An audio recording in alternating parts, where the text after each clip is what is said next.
Friends Radhika টিপসে আপনাদেরকে স্বাগতম।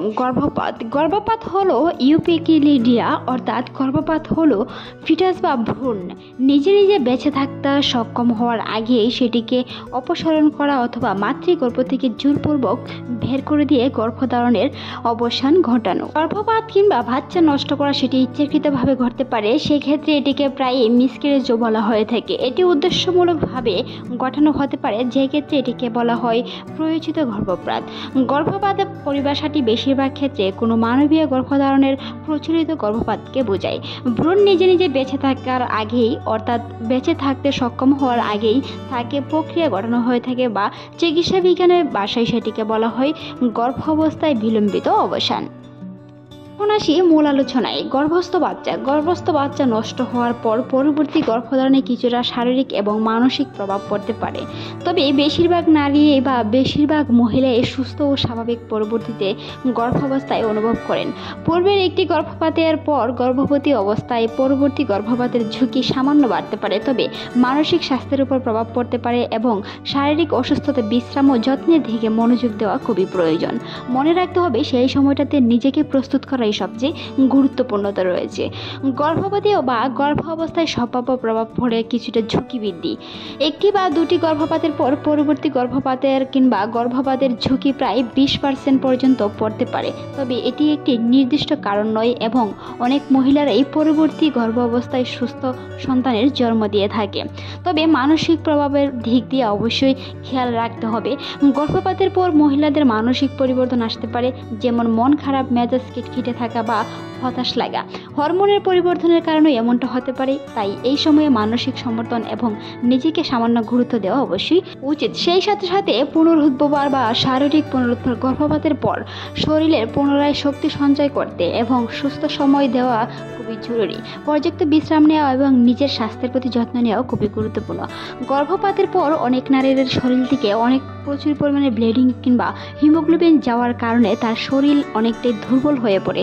দেখা যায় পরবর্তীতে সন্তান নিতে চাইলে হিমোগ্লোবিনের পয়েন্টে কম হতে পারে, রক্তশূন্যতা দেখা দিতে পারে। তাই সেই সময় অবশ্যই নিজের স্বাস্থ্য দিকতে খেয়াল রাখতে হবে, পর্যাপ্ত বিশ্রাম নিতে হবে, শরীরকে সুস্থ রাখতে এবং পরবর্তী গর্ভাবস্থানের জন্য প্রস্তুত হতে সময় দিতে হবে। এর প্রতি অবশ্যই যত্নশীল হতে হবে। প্রয়োজনে পরিবার, বন্ধু বা স্বাস্থ্য পেশাদারির সাথেও স্বাস্থ্য বিষয়ে যোগাযোগ কিংবা সাহায্য নিতে হবে। স্বাস্থ্যকর জীবনযাপন করতে হবে, পুষ্টিকর খাবার খেতে হবে, নিয়মিত হালকা ব্যায়াম করুন এবং শারীরিক দিকে সুস্থ রাখুন। ডাক্তারের পরামর্শ নিতে হবে। পরবর্তী গর্ভাবস্থা পরিকল্পনার আগে অবশ্যই একজন চিকিৎসকবিদের সাথে পরামর্শ করে নিতে হবে। অনেকেই মনে করেন গর্ভপাতের পর কতদিন পর সন্তান নেওয়া যায় বা কতদিন পর সহবাস করা যায়। বিশেষজ্ঞরা বলে থাকেন একজন নারীর যদি গর্ভপাত হয়ে থাকে তার শারীরিক এবং মানসিক দিয়ে প্রচুর পরিমাণে দুর্বল হয়ে পড়ে, তাই পরবর্তী সন্তান নিতে গেলে অন্ততপক্ষে 6 মাস পর্যন্ত বিরতি দিতে হবে। 6 মাস পর সন্তান নিতে পারবেন। তবে সহবাসের বিষয়টা অন্যরকম। যদি আপনি সহবাস করতে চান, কোনো ধরনের সমস্যা না হয়, গর্ভপাতের সময় অনেকেই গর্ভপাত 1-2 মাসের হয়ে থাকে, কারো ক্ষেত্রে সেটি অনেক সময় লেগে হতে পারে, কারো ক্ষেত্রে সেটি ডিএনসি করতে হয়।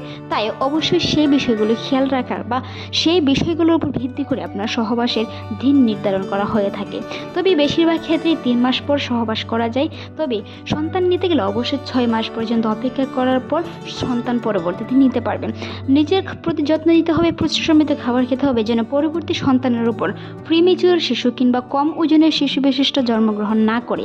তাই প্রচুর পরিমাণে পুষ্টি সমৃদ্ধ খাবার খেয়ে নিজেকে বিশ্রাম ও সঠিকভাবে পরিপূর্ণতা গড়ে তুলুন পরবর্তী সন্তানের জন্য।